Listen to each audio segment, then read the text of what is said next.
guys, welcome to my YouTube channel. My name is Alicia. If you are new, you are welcome. Please don't forget to hit the subscribe button and join our family. To my returning subscribers, thank you so much for tuning in, for coming back, for loyal support. I really appreciate you guys. So I'm all dressed up. I'm about to leave my place. It's the 3rd of August today, Saturday, and it's currently 10:20. So I'm about to leave my place to go to a women empowerment event. So Jack has Johannesburg Article of Association in honor of women is hosting women empowerment event. I am so excited.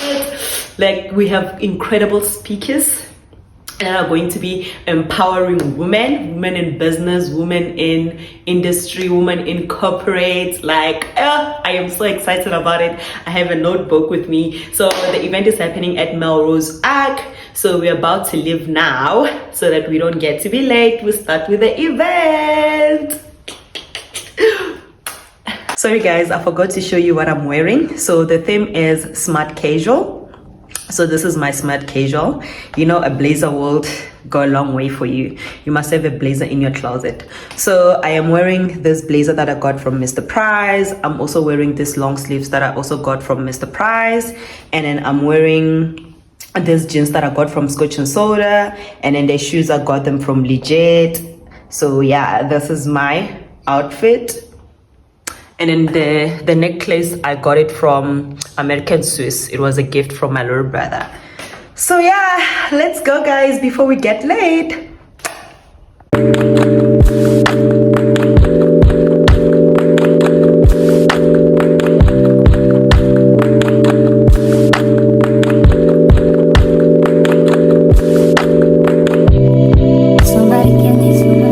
Somebody tell me the answers. Me and you isn't the answer.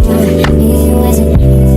Maybe I'm telling myself that there ain't nothing that'll change that. What good would it be if I knew how you felt about me? It could have been right, but I was wrong. Only think about you and me alone.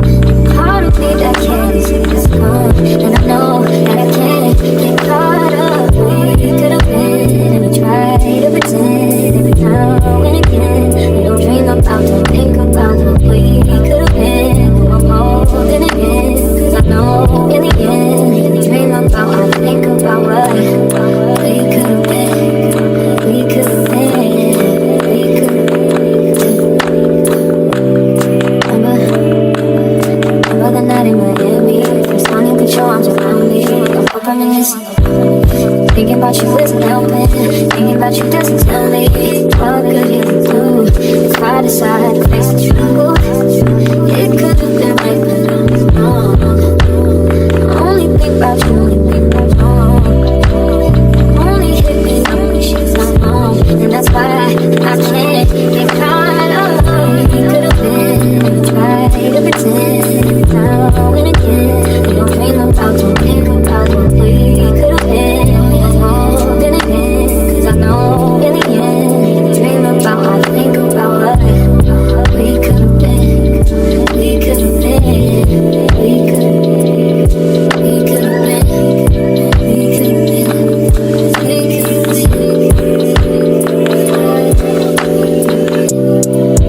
So, starting off this morning, we have an incredible panel of two influential women who've really made such an impact in South Africa and abroad.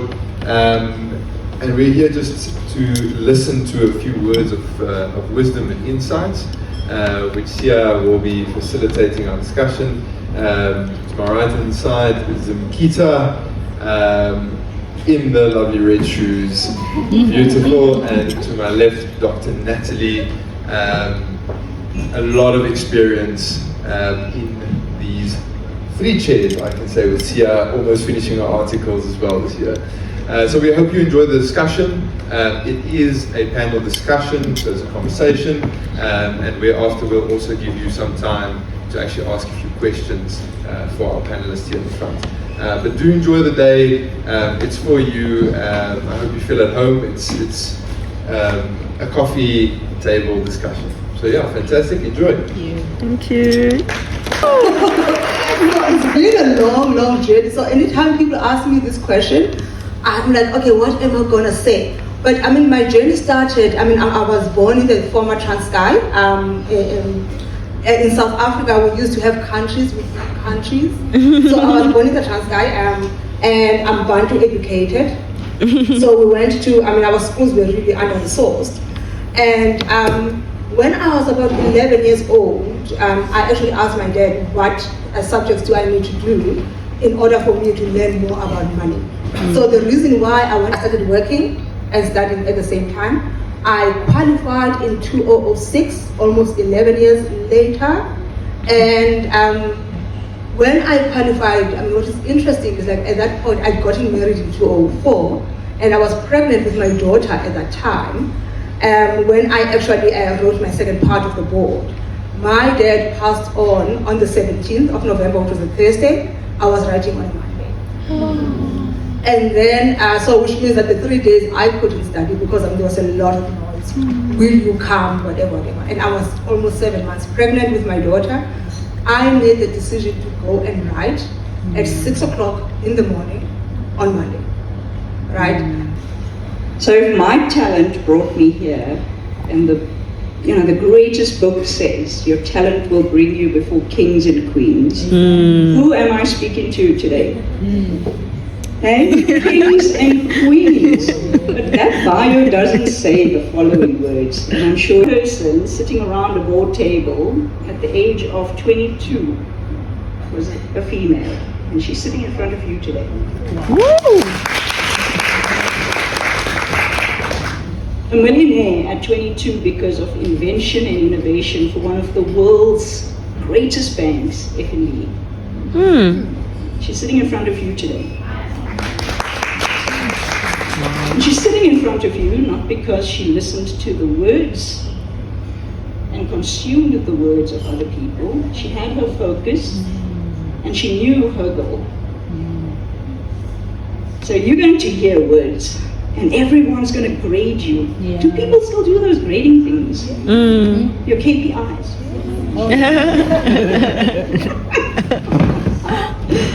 Imagine if everybody was rated the highest.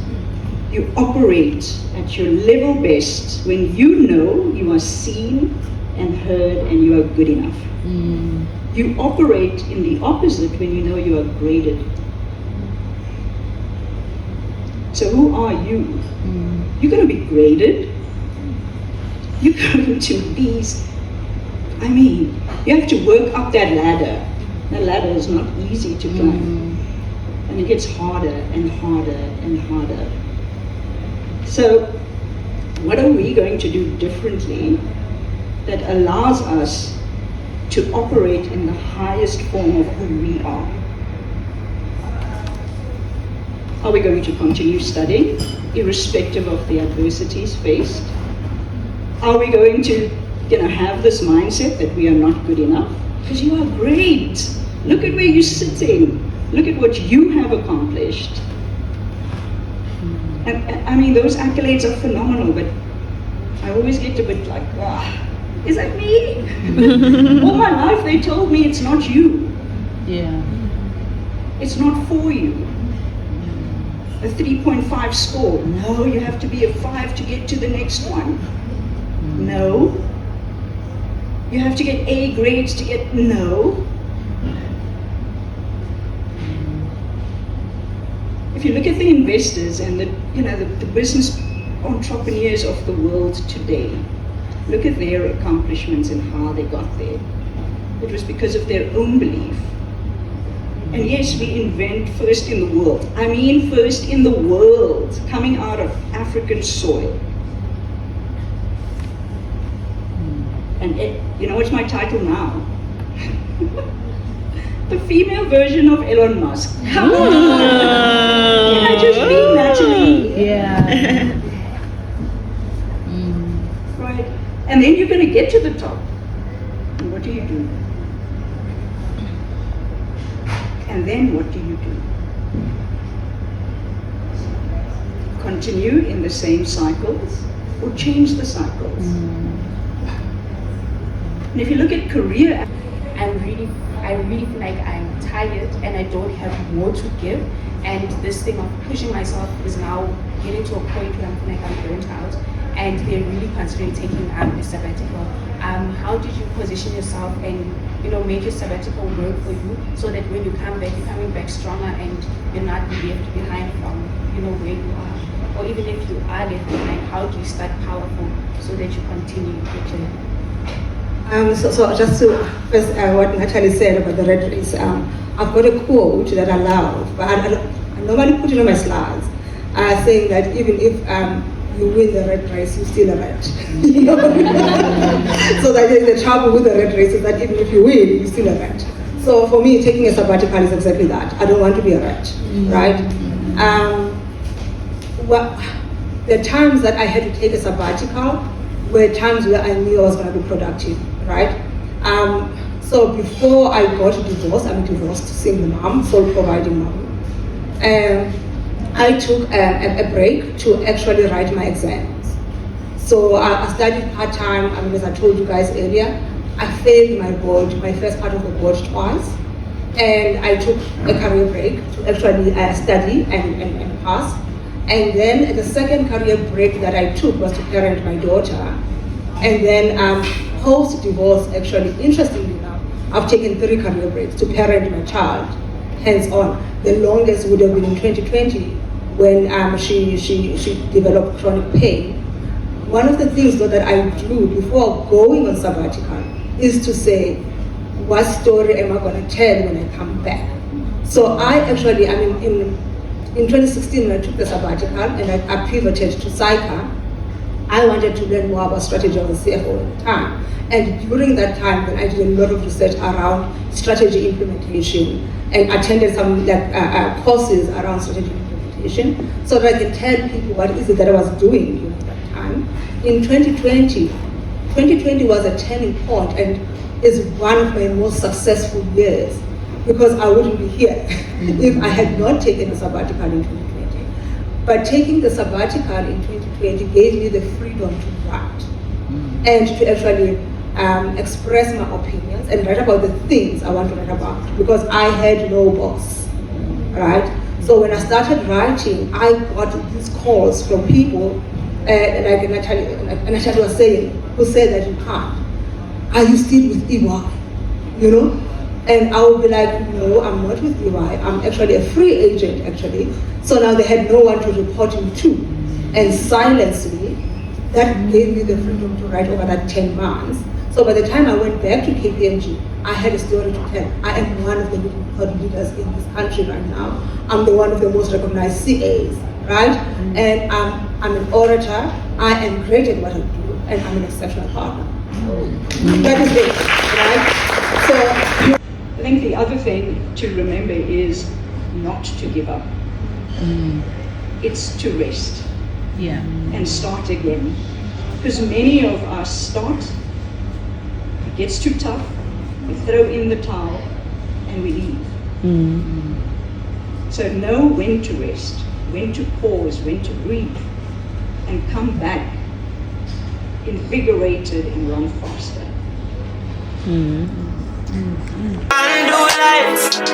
I'm just that type. No, them no fit kill my vibe. Them no fit kill my vibe. Them no fit kill. Them no fit kill. Them no fit kill my wise man step. Follow the stars. Yeah, you shall find a piece of advice. If you hit your enemies shy. If you're not a friend of me, enter the light. But you can never. Afternoon, everyone. Afternoon. Yes. Good afternoon. So I am Zonge Sekunda. I am a 3rd year at EY. So basically, I'm just going to start off by introducing our amazing panelists here. So we have right next to me Ashley, who is a qualified CA. She's currently a commercial financial manager at Young Brands. She completed her articles in 2010 and has worked within different spaces, and she is an ex-Jackass member. And then right next to Ashley, we have Bisipho Rako, who is also a qualified CASA. She is currently a senior associate at Gold City Offshoring. She is a chartered accountant with a passion of empowering young professionals like ourselves here. She's recognized for her dedication in promoting the CASA designation, and she balances her professional achievements with her personal life because Lesotho is a devoted mother and a wife. Right next to Lesotho, we have Helen Subenbank, who is an international cadet director at Robert Walters, so she is your go-to. She has over 25 years of experience at Robert Walters, where she focuses on helping qualified professionals looking to make a move internationally, and she is basically, she supports you and she faces you. Right next to me, we have Rob Horton, who is, can you hear me still? No. Let me try this. Okay, that's better. Who is a CFO at Fetch Analytics. Rob is, he has a position which he's held for 3.5 years. He's a qualified chartered accountant as well with a master's in finance. His experience covers various roles covering finance, accounting, governance, as well as many others. Next to Rob, we have Rourke Hewlett, who is a CASA, partner in financial services at EY. He has over 14 years of experience in banking and capital markets across geographics. Rourke has a passion for cooking, happily married with 2 energetic children. So please give a round of applause for him. My journey was similar to Rourke's. I hadn't travelled before I left Article, so I had a lot of friends that were already in London and wanted to explore the big wide world. So being a CA, obviously that does open a lot of the doors through Helen at the time, who facilitated that for us, me and my colleagues and a lot of friends who I'm sure Helen is still in contact with. So it was a soft landing actually to go to London. And London was the financial capital, it is the financial capital of the world. So the 2-3 years experience that I got there was invaluable, but ultimately that wasn't where I wanted to be when I came home. So I think it's a personal decision. I think being a sponge, like we've said before, being humble, there might be opportunities within your company, there might be opportunities outside. LinkedIn is now all over qualified people because we're accessible through social networks. And just if you're open to it, then let the opportunity see where they take you. I was having a discussion with Johannes earlier about be general first, because 5-10 years down the line, you'll look back and say, I actually have this experience from doing this. But until you've had those experiences, you won't be able to draw on those from practical experience, which actually counts for a lot. Let's go ahead to speaking about moving abroad then, since both Rob and Rourke touched on that. Helen, what does that picture look like? If you want to move abroad, what advice would you give to us? What do you need? Where do you start? You can just take us through that.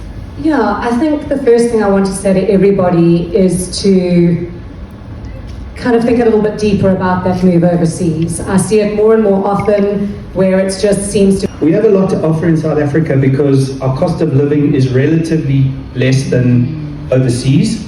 And we've seen in our business that we've had to pay people equivalently way more to live in London than in South Africa. Plus we have the sun and we don't have as much rain. So what I'm trying to say in a roundabout way is, in the tech space, in the financial services space, I know in Cape Town and in Stellenbosch, there's a massive tech hub that is developing in Stellenbosch. You talk about Amsterdam having a tech hub in Europe, effectively not London anymore. But we are aligned within 1 or 2 hours of all of those markets. We can service the Far East Asia when we wake up, and in our afternoons we can service the US. So we're actually quite well spaced to maybe have what I would call a halfway road. We can work here and we can work for global companies. And if the opportunity takes us within these companies too, wherever they are domiciled, well then that's our decision to do that. But yeah, I think South Africa is a very, very positive stepping space to the rest of the world. My wife worked for a company that was British listed, but they outsourced all their processing and their back office to South Africa and Poland, of all places, because of the cost of doing things was actually more economical. So there's lots of those factors to consider as well. Thanks, Rob. I mean, very much spot on. And I think one thing that I wanted to just make quite clear, CASA designation, unfortunately for the rest of the world, they underrate us. You'll be very surprised when you go and work in places like London being the financial capital of the world, they'll say, oh, well, you're from a third world country, you don't know how to audit a bank. And you think, well, we've got largest banks in Africa that equal and have the exact same processes, if not better. I mean, I think at the time when I first went to London, America wasn't even using tap. They still had checks and everything like that. So you kind of say, well, first world countries, first world countries aren't necessarily. So don't let that, I suppose, dissuade you, underage you. Hey guys, so I am back. Actually the event ended at around 3 o'clock. It's just that I had to pass by my friend's place and drop off a perfume that she bought on one of the products that my mom sells. I hope you guys did enjoy the event. It was incredible. Like, child, Zimkita, the partner at KPMG, I don't even know of her. People are like, what, you don't know Zimkita? She's so famous at LinkedIn. The problem is that I'm not on LinkedIn, and they were also telling us that it's very important to update your LinkedIn profile. So that's something that I need to take time and update my LinkedIn. I think one of the reasons that I've never updated my LinkedIn is because of people like to keep up with where you are and what's happening in your life.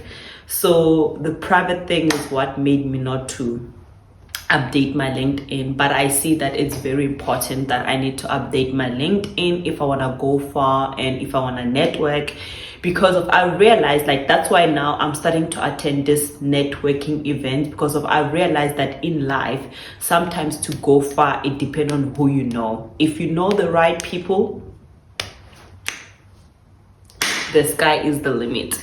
Because it's not about like your skills, because you know when there's this meme that says that when they say like, don't go for pretty woman, you find that like someone has a good heart, and then they were like, do you guys walk around with your X-ray showing your good heart? Because sometimes people might not know how good you are, right?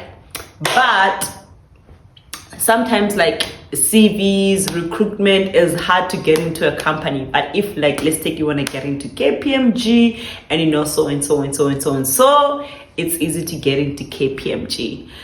So I showed you guys some of the clips. I wish I could show you the whole event into my phone. I don't have enough space, and also we paid for the event. Maybe the event people will not have been happy for me to be filming the whole event and showing you to you guys. But I did try to put on some of the clip for motivation, for encouragement, because I honestly believe that the sun is too big to shine on all of us. You understand? Greatness is for all of us. We all deserve greatness. You understand? That's why I'll never gatekeep. I'll never keep something to myself. That's why I always share. You understand? Because I feel like a person is a person because of other people. We are in this race together. Yes, you have your race. I have my race. I have my goals. You have your goals. But we should help and uplift each other to succeed. Like, it's like the pie is too big. You understand? You know, if it was up to me, there wouldn't be anybody struggling in this world. We would all be happy and having everything. But I've learned to realize that a perfect example is we are a body, right? And a body has different body parts, and those body parts have different function. There's a finger. The finger cannot do what the toes do. The toes cannot do what the fingers do. You've got your tongue, you've got your teeth, you've got your eyes. You know, your eyes don't do what your nose is doing, and your mouth is not doing what your eyes is doing. You understand? I've learned to realize that if we're all successful, who are going to be cleaners? You are going to work, who's going to clean? Who are going to be protecting us? The police corps.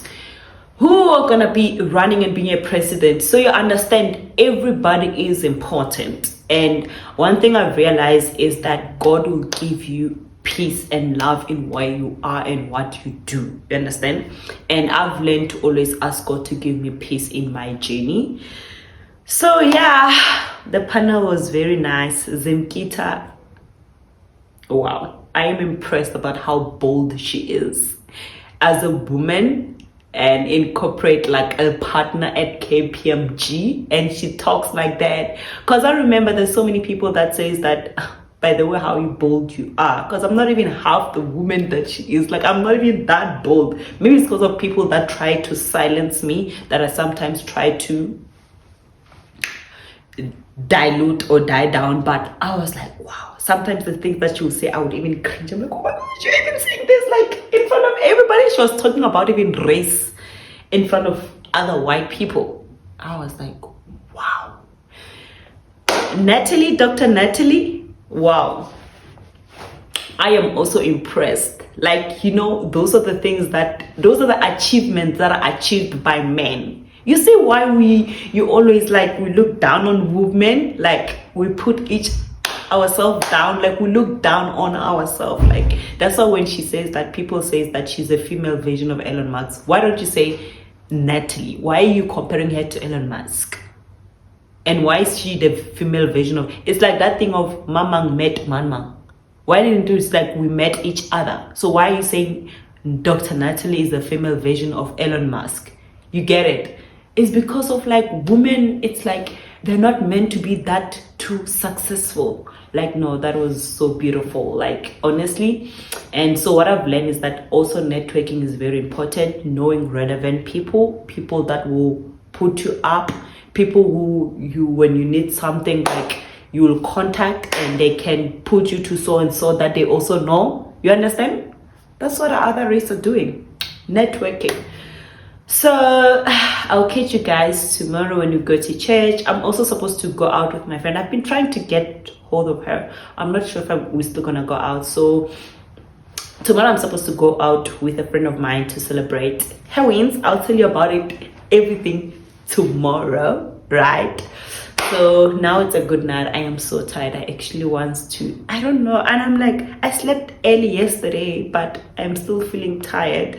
Like, how many days do I need to rest? Because it's been a hectic month for me. Last month, it's been a hell. That's why there was a weekend where I skipped. I did not vlog because it was hectic. But yeah, so I think I'm gonna take a nap. Actually, I'm not a nap, I'm gonna sleep because it's at night now. I'm gonna sleep and then wake up early in the morning and try to do whatever that I need to do before I go to church. So I'll see you guys tomorrow. Good night.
When the Holy Spirit leads you to people who need to hear the gospel, get over yourself, get over your reputation, and share the gospel.